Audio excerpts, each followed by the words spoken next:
What is up, guys? Welcome back to the Keep It Hoop YouTube channel. Today, I wanted to take a quick look at Jayson Tatum and his turnovers from Game 5. He had 4 of them, and that put him first overall for most turnovers ever in a single playoff run, past LeBron James's record from a few years ago. And look, this has been a pretty widely discussed topic, right? The Boston Celtics are obviously a very good team. There's a reason they're here. Very good defensive team.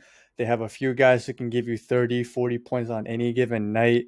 But the turnovers as a whole team, it's one of the few weaknesses they have, and it's really hurt them in multiple games throughout these playoffs. Jayson Tatum is probably the biggest culprit of that. Now, I'm a big fan of Jayson Tatum, can do almost everything on the basketball court, but I think the Celtics are asking him to do a little too much in terms of playmaking for others. Now, Tatum is a very good passer for the most part. He's physically capable and able, to make a lot of these passes, but I think he's being put in a position where he has to play a role similar to that of LeBron James or Luka Doncic, and I think that's a little bit too much for him. He's a very good secondary playmaker and ball handler.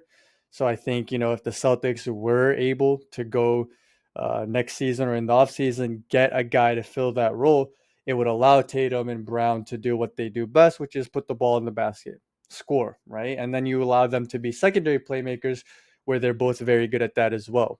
But I think you're starting to see a little bit of weakness, a little bit of a hole. And it's not to say that Jayson Tatum and Jaylen Brown even can't develop there, but I do think that right now you're starting to see a big weakness there. Now, number one right here, I think is just fundamental or just being off balance.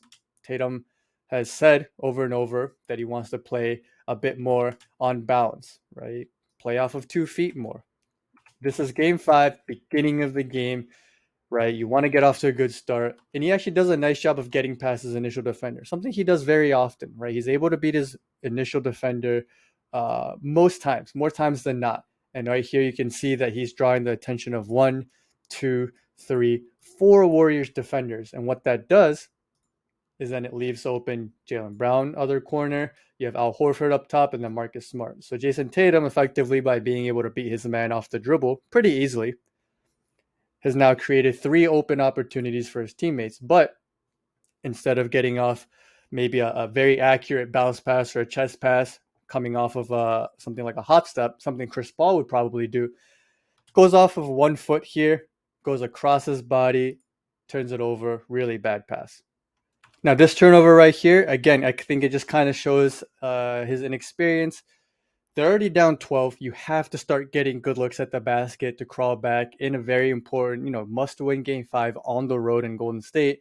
Instead, just throws it away. Very lazy, careless pass. And then now Robert Williams, who's already playing on one knee, has to sprint back and almost hurt himself trying to stop a Warriors fast break opportunity. So I wanted to go over this play lastly because I think it's a very good example of something Tatum struggles with a lot right now.